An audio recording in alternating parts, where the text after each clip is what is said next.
Hi, everybody. Welcome back. Welcome back to many of you who have been following us along anyways, and perhaps welcome for the first time if we have any newcomers to our winter webinar series and the CRED Talks. My name is Haley Ross, for those of you who don't know me, and I work for the Columbia Mountains Institute, or CMI for short, and I'm joined here today with Kendall Benish from the Kootenay Conservation Program, or KCP for short. And KCP and CMI, as I think you know, have joined forces, joined the winter webinar series, KCP's winter webinar series, and CMI's CRED Talks, or the Columbia Region Ecological Discussions, for what has been a really fantastic webinar series thus far. And thanks for joining us. So what have we been doing? This season of webinars is following a theme, and the theme that we've chosen is Foundations for Resilience, Understanding Departures from Historical Ecosystems and Adapting for Resilient Futures. And we've been welcoming 7 speakers who are drawing on patterns from the past, challenges in the present, and scenarios for the future to explore adapting ecosystems for resilience in the Columbia Basin region. This year's CRED Talks and KCP Winter Webinar Series is financially supported by the Columbia Basin Trust. Many thanks to the Trust for that support and helping us ensure that this really great program continues on. Today, we have a very special guest who will be speaking from experience about the history and value and current practice of cultural burning. This is Joe Gilchrist, and I'll be introducing Joe in more detail in just a moment. But before I do that, I'd like to just pause, as we have been doing collectively at the beginning of all of these, to acknowledge the land that I broadcast from. So for myself personally, I'm in Revelstoke, BC, and this is the unceded homeland of the Sinixt people. The Secwepemc people have also stewarded this land for millennia. And the Ktunaxa call this valley the land of the Chickadee in their creation story. And the Syilx of the Okanagan Nation Alliance also express strong connections with this place. Now, as we've been doing, I invite you to introduce yourself in the chat. And please also share your own land acknowledgement if you're able. So this is a great opportunity to test out the chat for folks who are perhaps new to Zoom. Chances are that you'll be using it soon to ask some questions. We'll be using the chat for the Q&A. So feel free to enter your name, perhaps who you're working with, and the area that you're zooming in from today. Thanks. So while those are coming in, I'm just going to keep truckling along to keep us on time and let you know a little bit about one of your host organizations today. Oh, we're in the wrong order.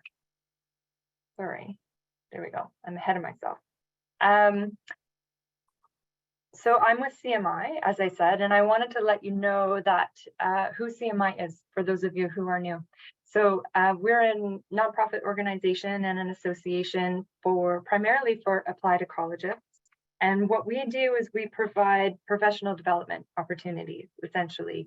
And those come in many forms. So they come in the form of webinars, of course, conferences, courses, and they deal with everything from research techniques to more complex land management conundrums. And we deliver those services primarily to folks in southeastern BC and the Columbia Mountains region.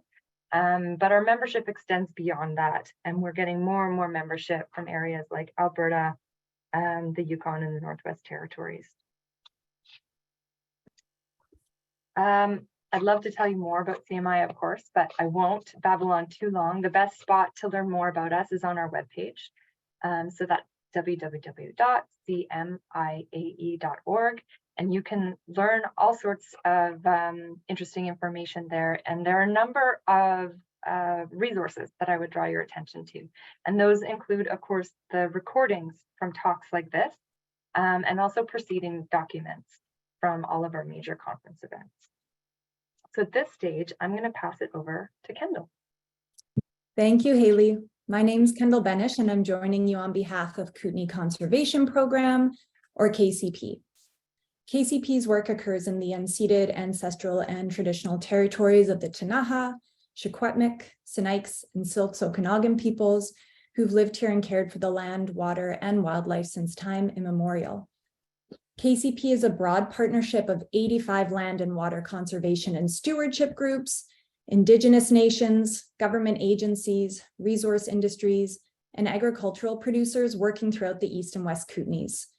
Our mandate is to coordinate and facilitate conservation efforts on private land and to generate the support and resources needed to maintain this effort, which includes building technical knowledge in webinars like this. We're very excited to be hosting this webinar series with CMI and to welcome Joe today. And we'd like to give an additional thanks to our program sponsors, without whom we'd not be able to support this type of work. So just a couple of housekeeping details from me, and then we'll get started. As you've noticed, this webinar is being recorded and it'll be posted to the event web pages within a week, and you're welcome to share it widely. We ask that you remain muted unless you're asking a question during the Q&A at the end of the talk, and we will be using the chat function for the Q&A. So throughout the webinar, you're welcome to add your questions into the chat at any time, but we won't be addressing those until later on. Over to you, Haley. Thanks, Kendall. Okay, great.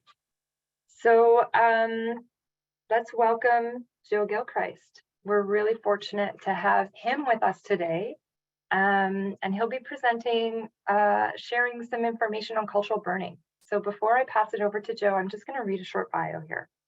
So Joe was born in Kelowna, BC, from Gilchrist. How'd I do, Joe? Good.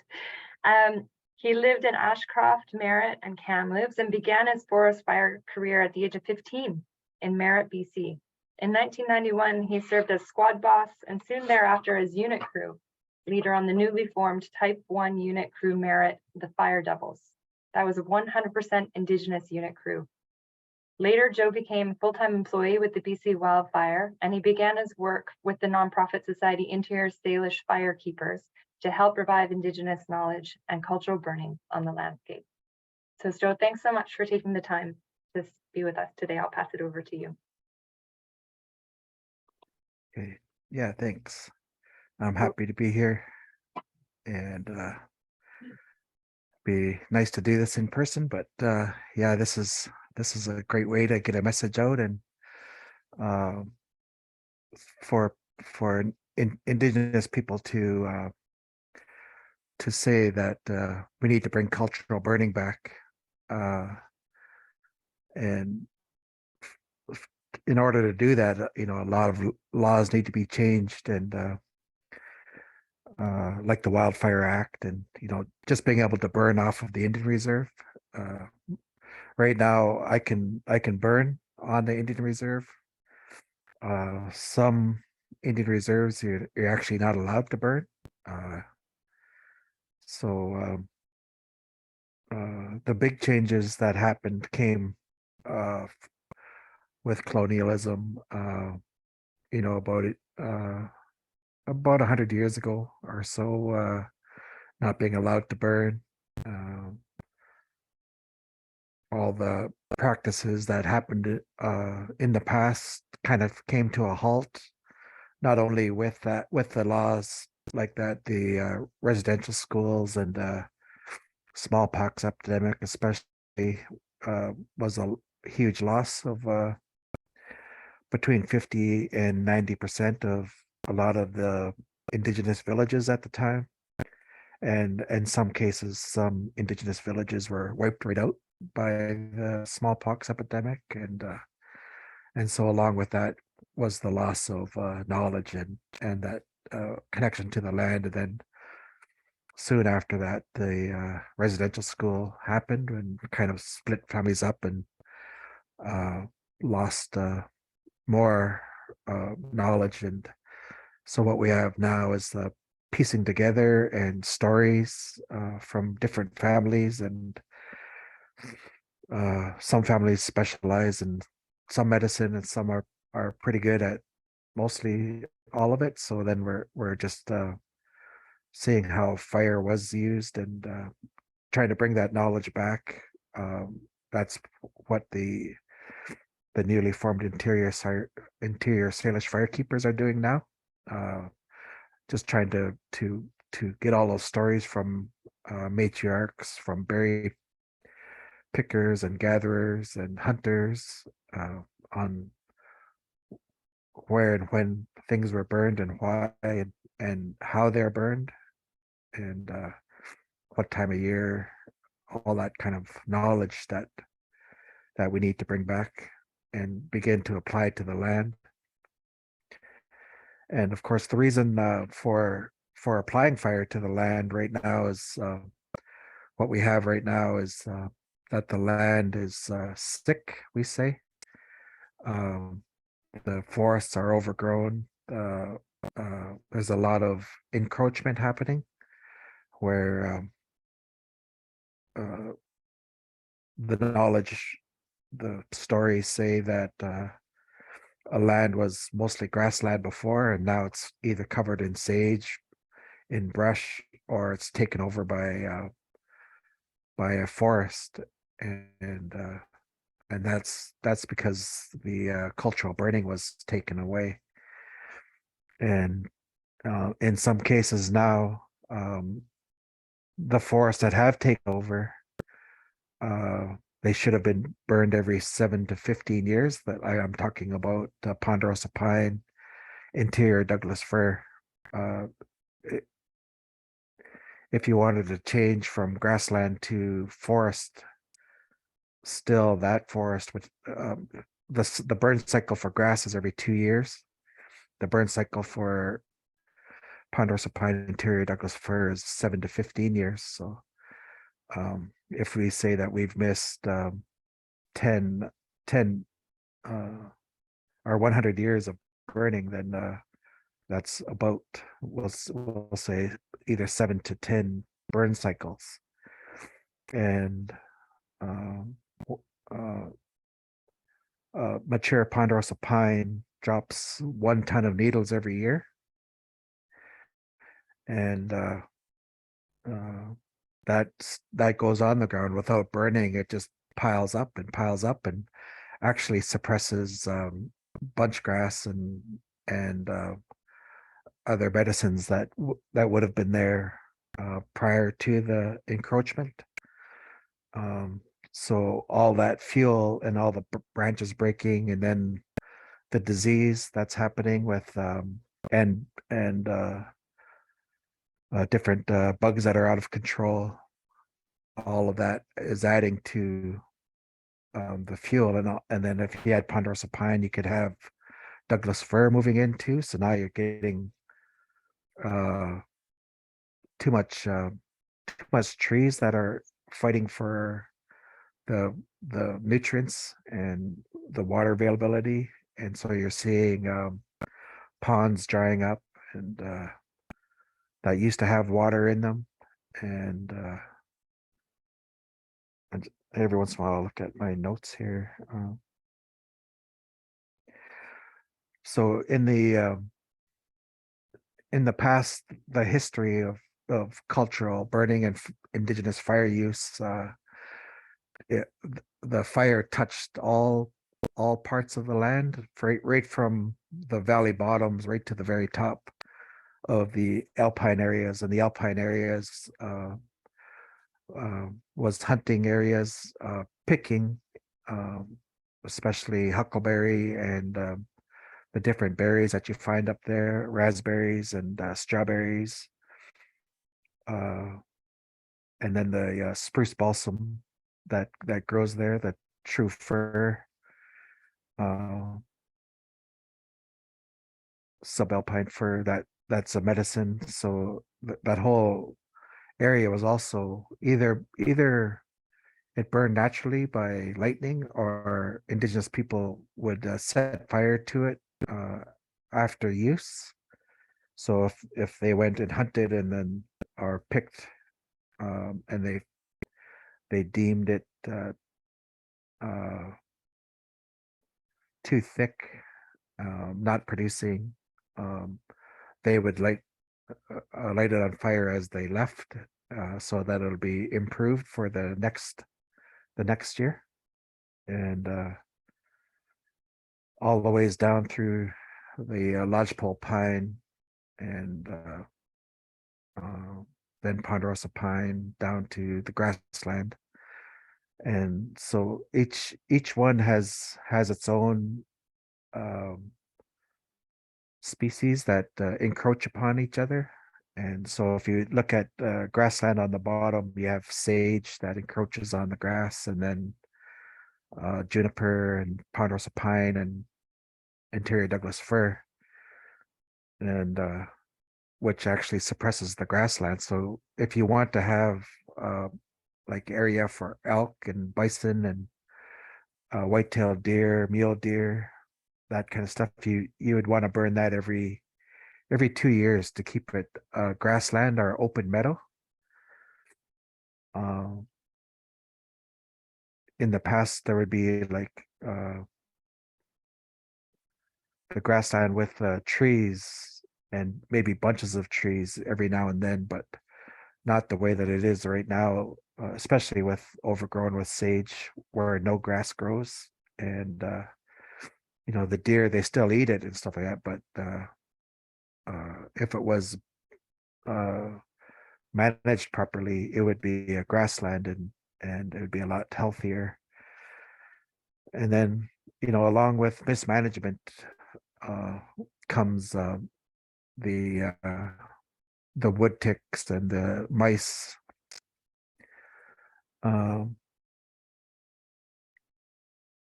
uh, so the wood ticks in indigenous spirituality,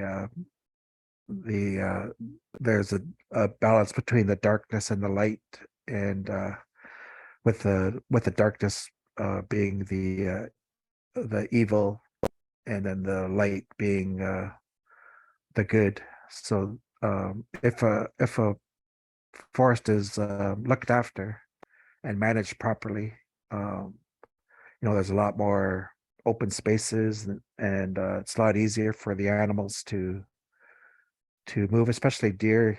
They don't have to worry about uh, cougars and predators so much because they can see a lot farther. Um, it's not. If you look at the forest now, there's a lot of cover for different predators to hide, whether it's owls or eagles, wolves, cougars, lynx. The advantage is on their side for rabbits and for squirrels and deer, moose, elk, that kind of thing. So there's a balance is not right, and um, and also, like I was talking about, the wood ticks move in, the mice, and the a lot more spiders and defoliators, things like that are all negative. They they um, they did occur in the past before contact, but um, not as much as they do now. Definitely, there's like 1,000-fold increase in these in the change of the forest.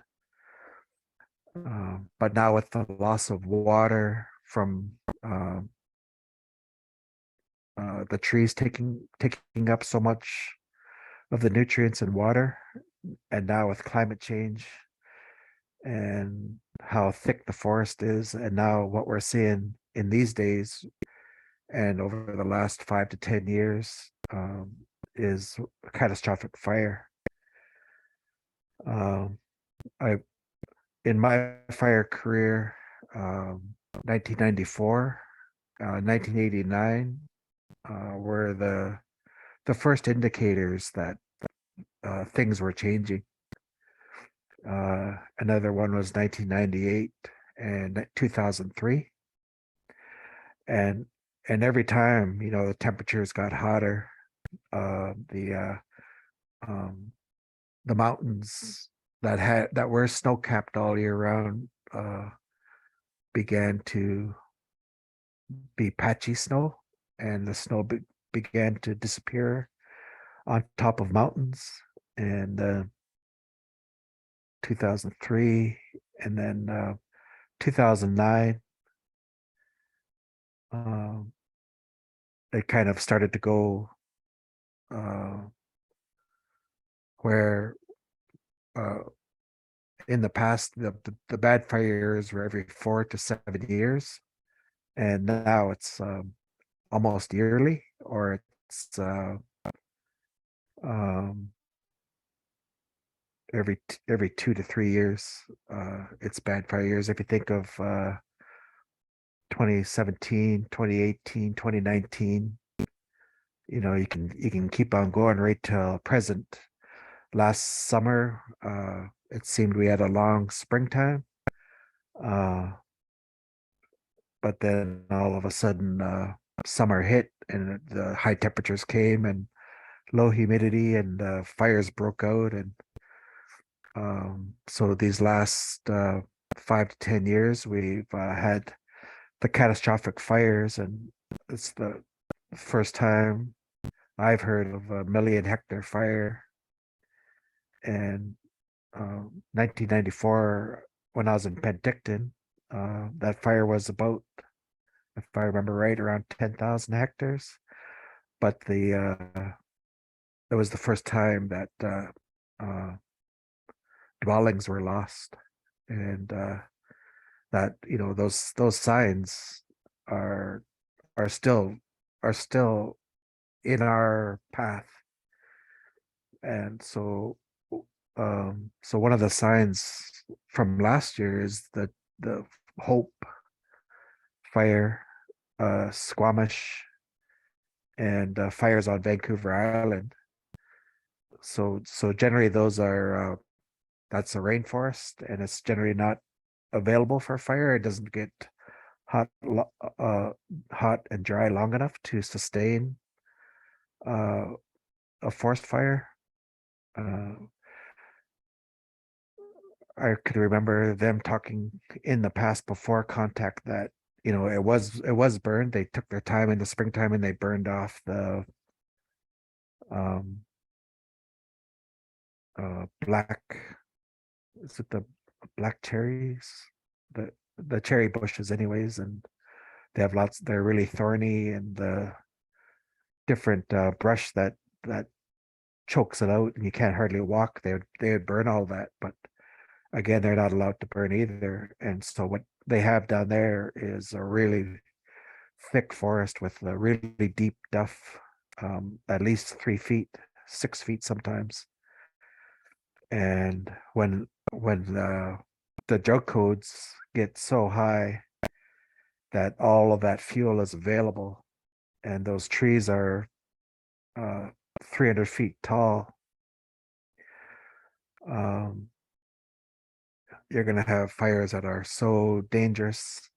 Um, and so right now, with climate change and the future that we're looking at, the the 50-degree temperature, they called it a heat dome, that hit in the Merritt area and hit across the southern part of BC. Well, it lasted about 6 days. And so if the next heat dome comes and it lasts 7 to 10 days, and then in years later it lasts 10 to 15 days, you're looking at catastrophic fire, but you're also looking at places that generally don't burn will be available to burn. And a lot of the Kootenay area with the cedar and the wet area and the coastal areas would make a really dangerous fire, because all of the fuel that is there and available to burn. Um,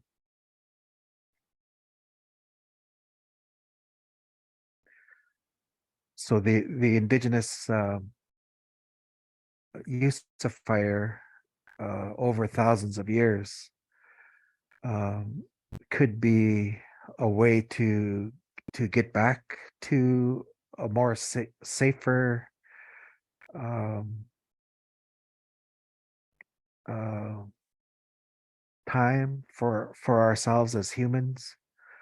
Um, we live close to the forests, And we've seen the entire town, like Lytton, burned, and with the indigenous burning, grassland burns every 2 years. Like I was saying, ponderosa pine, interior Douglas fir, 7 to 15 years, ponderosa pine. I mean, sorry, lodgepole pine. Um, I believe it's 20, 20 to 60 years. And the higher up, spruce, ESSF, it's called, subalpine fir areas is 100 to 200 years. Um, and then the change in that lodgepole pine and ESSF is if indigenous people wanted huckleberry places, those huckleberry areas were maintained as a huckleberry patch, and they were burned every 4 years in the fall time. And so if you think about that, you have different mosaics structures in the forest where right now, if you think of how as far as you can see is trees, in the past it would have been different age groups, some open areas for meadows, and some open areas for berries and different kinds of berries.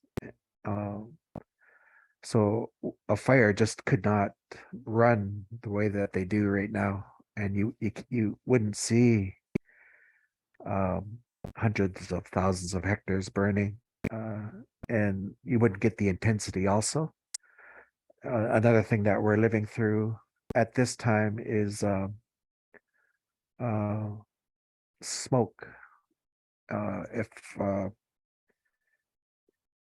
if you're around, around pre 1990s, there was no smoke issues ever in the summertime. Every once in a while, you might see smoke in the far distance, but it never was where you couldn't leave your house, where you couldn't travel, you couldn't go, where you couldn't go for a walk for 15, 20 minutes. Um, uh, though, and that was in thanks to indigenous burning over thousands of years.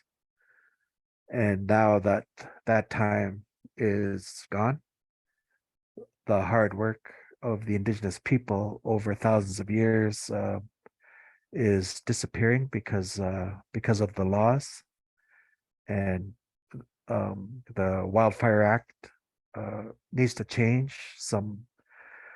It needs to include indigenous firekeepers in the laws, can so we can light fires and use fire in the spring and fall and the winter to to bring back natural fuel loading and natural fire cycles back to the land, and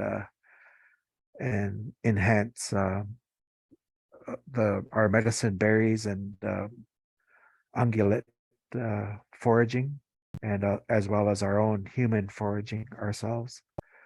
And the spin-off effect, of course, from that is that we have a lot safer communities, and private land and all that kind of stuff would also be burned all around, and so the I'm talking, hopefully, if everything changes right and we're allowed to use fire again within 5 to 25 years, that we start to go back to um, not having to worry about uh, fires again in the summertime, and being able to leave the house um, and not worry about smoke and that kind of stuff.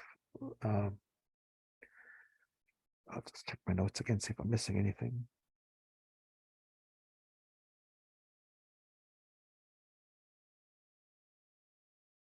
Yeah. Okay. So I think, yeah, that I touched on pretty much everything I wanted to talk about. Thanks, Joe. Yeah, I know that you have lots that you could talk about, and yeah, you were trying to limit what you could say. So, but thanks for fitting all that in. We have, of course, a number of questions for you, some really great questions. So at this point in time, we're going to open up a dialogue. The plan, everybody, is if you haven't been with us so far, is that you put your questions in the chat, and then we're going to read them aloud to Joe, and then he will respond. If for some reason I'm pronouncing something incorrectly, or you want to clarify your question, you are welcome to just unmute yourself and speak. Okay, so I'm just going to start with the first question from Ben, and he asks, would the grass burn cycle be the same for the prairie in Alberta, Saskatchewan, or Manitoba, for example? Yes. Yeah. All grassland, all the grass is the same. So um, the they live for 1 year, and then during that winter time, they go dormant, and then the next year, the the roots stay alive, but the top either gets eaten by animals, or it dies and stays on the ground. And so if you burn every 2 years, especially in the springtime for grassland, where the roots stay wet from the winter moisture in the ground, and then you burn the top off, and it also creates the top of the earth will be black from the burning, which uh, sucks in the heat from the sun, and the nutrients go into the ground, and then you have a flush of grasslands and medicine. So the answer is yes for that. Okay, thanks, Joe. All right, so next up we have a question from Alyssa, and she says, I'm curious if cultural burning has ever gotten out of control, and if so, how is that addressed? So she has in brackets, with the understanding that with more, I think that's supposed to say more frequent burns, there were probably less fuels. I know that fear is one of the major concerns of current regulators and inhibits the willingness for burns for ecological restoration. Yes. So yeah, in the past, no, the fires did not get out of control, and like you're saying, there was less fuel, and the land was manicured, so that it could only burn so far, and the uh, the traditional people that talk about the stories of indigenous burning, that they would light fires in certain points and just let it run, and they could they could pray that the fire would stop in a certain area, and it would go a certain distance, and it would go out. And not only from prayer, but also just from the year before burning, or just less fuel, rain. You burn in the spring and you burn in the fall. We've never burned in the summertime in the lower elevations, and that's another issue with saying you can't. The burn ban is on April the 15th or May the 1st or whatever, because if you want to burn for medicines higher up in the alpine, that actually doesn't dry out till the end of August and September. So at different elevations, um, uh, there has to be a way to burn for certain animals, certain medicines, and certain berries and stuff. So even just that one regulation of the burn ban is on at a certain set date, April the 15th or whatever it is. Mhm. Okay, interesting. Thanks, Joe. So question from Jim. He says, this is referring to cultural burns. Who within the community was in charge of the burning, and how did they decide when and how to burn? Right. So prior to contact, the matriarchs had a council, and they actually picked who who would run for chief, and then whoever they picked to be run for chief would compete with each other to. But they were always it was always the matriarchs. Our society was female driven, and they also knew where the berries were, where the medicines were, and then of course the hunters and things like that also had control of where burns were taken care of, and of course the ladies knew when to move from one place to another. So mostly it was a matriarchal society. Great, thanks, Joe. So now we have a question from Ivan, and he says, how would Indigenous burning on areas previously harvested for timber and now restocked with new, restocked with the new forest? Yeah, so the field management and fire management of the area and land management. So Indigenous people would have input on on how much fuel should be there, and whether there should be meadows and riparian areas for ducks, and of course you can see where there used to be ponds that are dried up and things like that. So obviously there's too many trees. So certain areas they really need to be managed, and in some cases, logging and that kind of stuff would have to take place to bring the overgrown areas back to a natural state and try to mimic um, fire runs and things like, instead of having square blocks, have more oval cut blocks, that can be burned, and if they want, they could um, replant them again, and but as far as the that land management, Indigenous people uh, would want the input on the land, over the land. Mm-hmm. Okay, thanks, Joe. So this next question from Corey, I think it kind of is it's well connected, and you might not have all the answers, but I'm sure you have thoughts here. So Corey asks, how can Indigenous burning be managed in our current situation? The fuel loads are much greater, so the risk and the liabilities are greater too. Who assumes the risk to communities if the fire gets out of control? I agree it's a great idea, but I wonder how our legal system would deal with it. There's a lot of public concern over prescribed fire and its risks. Yeah, so cultural burning and prescribed fire is different.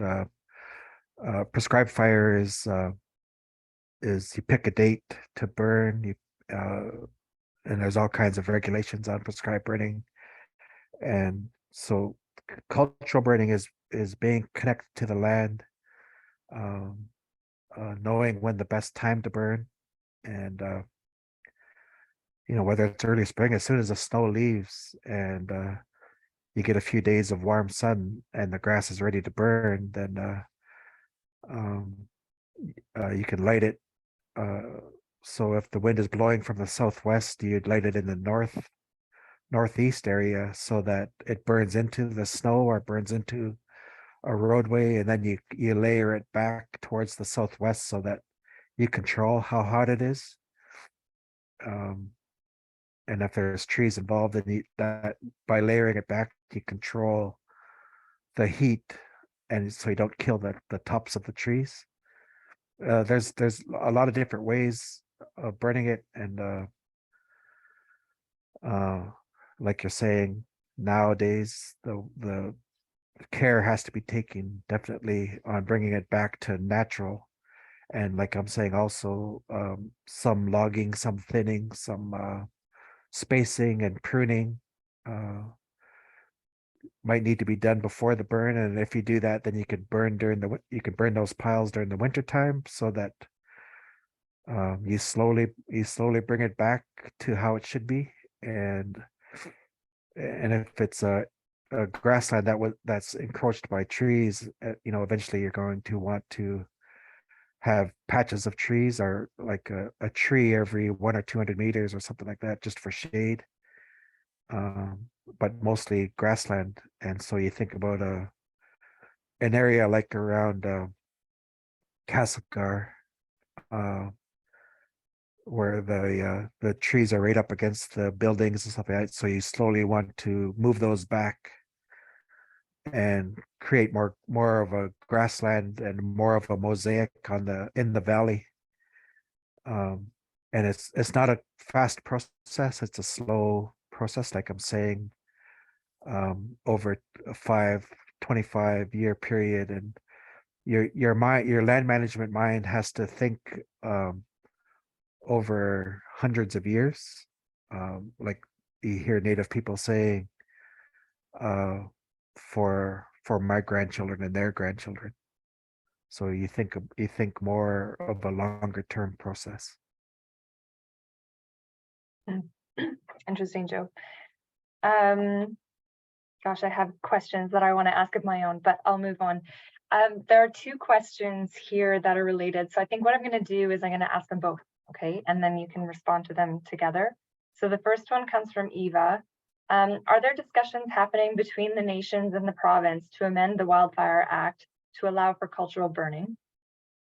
And then the next question is from John, and he says, Joe, you spoke about the legal and political barriers to reintroducing Indigenous fire. What needs to change?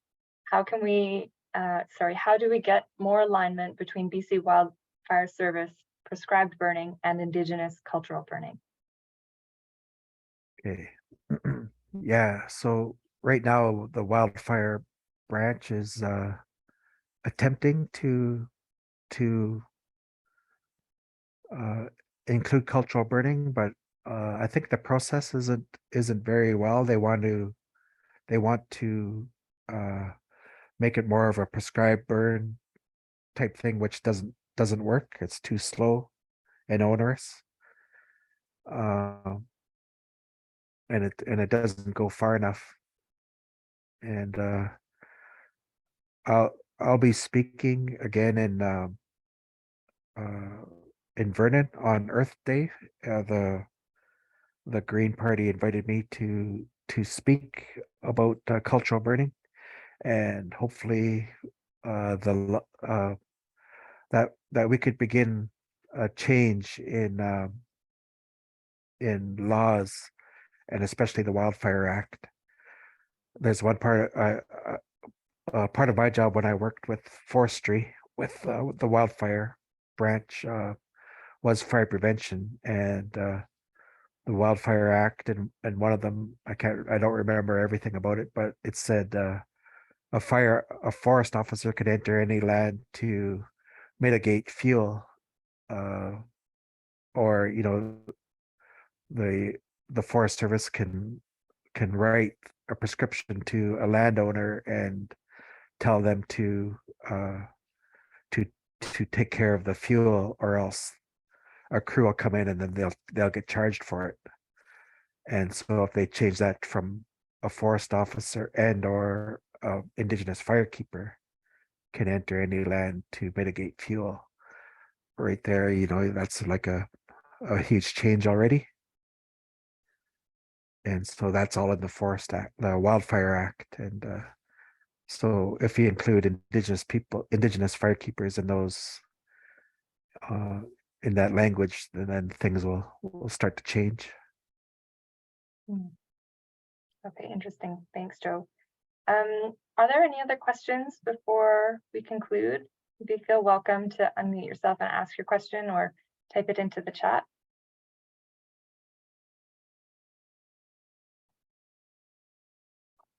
I think that might be it. How big was a typical burn? Question from Corey. Before contact, a typical burn probably would be anywhere but around 10 hectares to up to probably about 2,500. Like I know the Krugers in Penticton, they tell a story about 2 to 3 mountains burning. So like if you look at a mountainside, that whole mountain would be burning, and then another one and another one, and that would be done 1 year. But then over a 7-year cycle, the next mountains would burn, and then the next ones. So everything would be done in cycles depending on the elevation and the aspect of the mountain. So yeah, that's a good question. Great. Okay, everyone. I think you're starting to get some thank yous and oh, great. So Kaya, actually on this topic of the Wildfire Act, there's a link in the chat that some people might find helpful. So thanks coming into the chat for you, Joe, if you wanted to have a look. I'm going to get formal for a moment and share my screen and do some formal wrap-ups and some thank yous. So of course, Joe, thanks very much for your time, sharing your wisdom with us, and yeah, and being thought-provoking as you always are. We would like to say thank you to all of you for your time and your attendance, and to our sponsors, of course. So we have the Columbia Basin Trust, as I said earlier, who's given us some funding for this series, to KCP for their partnership, and for KCP's core funding that allow them to do their important work in the region. And a teaser for next week. So in this series, we're going to continue to sort of delve into hands-on, on-the-ground stewardship activities that are linking to some of those bigger ideas that were presented earlier in the series. So next week, we'll be hearing from Eric Leslie, and he'll be presenting a talk, Climate Adaptation and Action for the Harrop-Proctor Community Forest. So that same day, same time next week, March 9th. If you haven't already registered, go ahead and do so. Of course, the recordings have been posted to the event webpage, and there's a really fantastic list of recordings there already from this season and seasons in the past. So you can find those at cmiae.org and of course at KCP's website as well. So thanks again, everybody. Really great to share our lunch hours together. Thanks, Joe, for your time. And yeah, that's it from me. Bye, everybody.